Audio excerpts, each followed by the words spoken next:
Bular samolyotda keldi. Har bitta katayning ichiga 5 ta mol chiqadi. Mana shu tartibda. Hozir fermaga tushirish jarayoni ketyapti.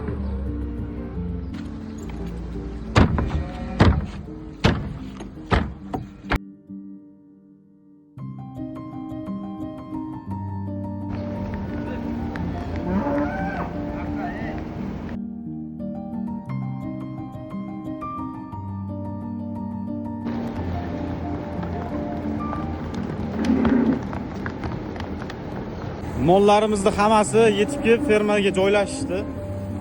3 xil paroda keldi. Galsten, Simmental va Svet parodali. Tirik vesi 600 kg plus minusida chiqadi.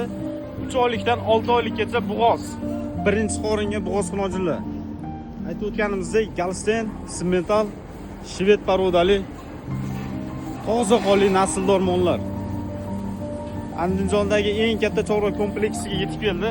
O'zi bu fermamizda 1200 tadan oshiq mol bor. Yana 165 dona Yevropadan mol olib kelindi. Gap yo'q. Hammaga nasib qilsin. Shunaqangi mollar boqsin. Mana bular samolyotdan tushib damini olishyapti.